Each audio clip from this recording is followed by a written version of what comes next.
C'est un fonctionnement collectif, un fonctionnement de groupe. C'est une aventure humaine avant tout. C'est un travail au quotidien, en groupe, avec des producteurs agriculteurs, mais aussi 14 salariés qui travaillent sur les 2 magasins. Les sociétaires sont aujourd'hui 47 dans la coopérative, coopérateurs. Il y a aussi une cinquantaine d'agriculteurs qui viennent compléter la gamme. En réalité, on vit au rythme des saisons. Quand on n'a pas un produit, on ne l'a pas. On ne va pas le chercher ailleurs. On ne fait pas d'achat-revente. Et je crois que c'est très important aujourd'hui pour nous. On est tout à fait transparent par rapport à ça. On ne vend que ce que les producteurs produisent.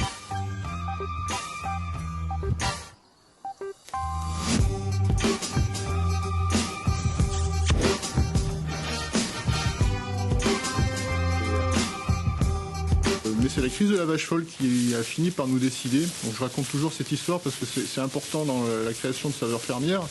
La crise de la vache folle, c'est un moment difficile pour les éleveurs où on a senti que le lien entre les producteurs et les consommateurs était complètement rompu. Et avec un certain nombre de collègues, on s'est dit comment on pourrait revenir vers les consommateurs pour leur expliquer comment on travaille sur nos fermes et peut-être commercialiser en direct nos productions.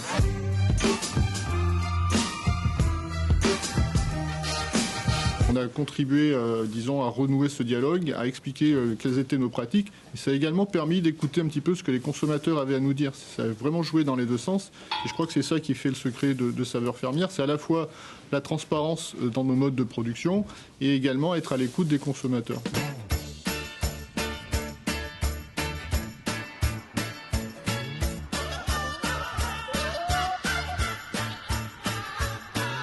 Alors je me suis orientée vers Saveurs Fermières pour essayer d'écouler au début une partie de ma production. Et puis après, c'est vraiment la coopération entre producteurs qui est vraiment passionnante, de travailler ensemble, de communiquer, de ne pas se sentir seul dans ce métier. Vous aviez déjà une expérience de la vente directe ? Je fais les marchés déjà. Enfin, j'ai arrêté cette année avec le Covid, mais sinon, depuis le début de mon activité, je faisais les marchés.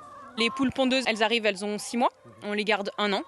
Et elles sont réformées au bout d'1 an de production sur l'exploitation.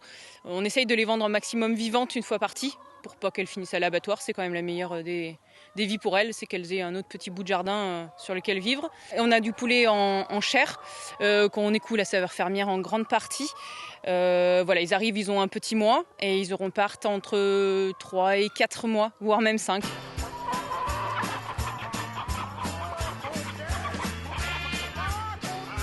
C'est comme un peu un marché, c'est qu'on peut communiquer sur nos produits.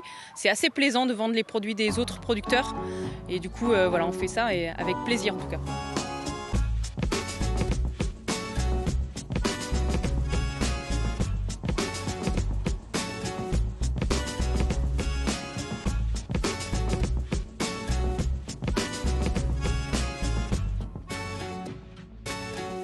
On a gardé 18 bêtes au démarrage, sans descendance, et au fur et à mesure, donc, j'ai eu des veaux, des vélages, des génisses qui ont vélé, et du coup, le troupeau grossit, quoi.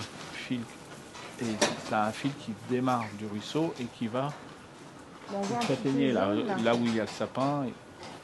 Donc c'est un vrai travail de couple. Vous à la production animale, votre épouse à la production de fromage. Tout à fait, chacun son atelier. Ouais. Pas trop se marcher sur les pieds.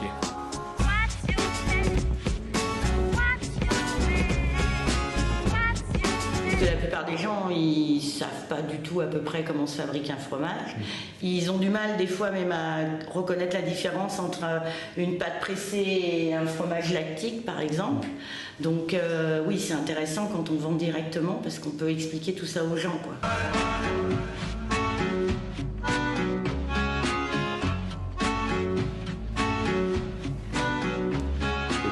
En direct, vous vendez le bon prix, celui qui vous rémunère. Et ça permet d'être rémunéré correctement, mais aussi d'avoir des tarifs qui restent très corrects pour le consommateur. Nous, dans notre clientèle, on a tout. On a des gens qui ont les moyens et on a des gens qui ont moins de moyens, mais du coup, ils peuvent quand même se faire plaisir. C'est ça le commerce équitable, oui, en fait. C'est ça, tout à fait. Parce que quand on dit commerce équitable, on pense toujours à des produits qui viennent de très loin. Non. En fait, le premier commerce équitable, c'est acheter local. C'est acheter local, voilà. C'est de permettre aussi de maintenir des petites fermes, de nous permettre de vivre et de consommer local et d'éviter d'avoir des problèmes d'empreinte carbone et de faire venir des produits de je ne sais où, quoi.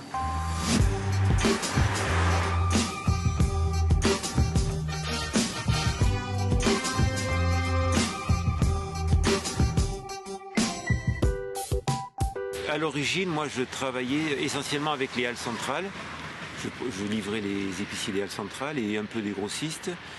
Et ensuite, je me suis mis au détail. Et ensuite, Saveurs Fermières. Mon frère, avec d'autres, en est à l'origine. 2-3 années après l'ouverture de Saveurs Fermières, je suis rentré comme coopérateur. Là, on est à la période où il y a le plus de produits. Là, il y a encore quelques produits d'été.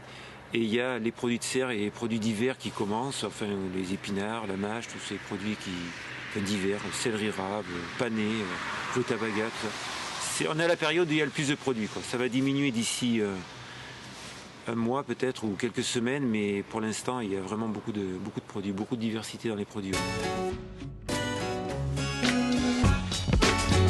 On va avoir les distributeurs à recharger. Ouais, voilà, c'est ce que j'ai. Le bac, moi.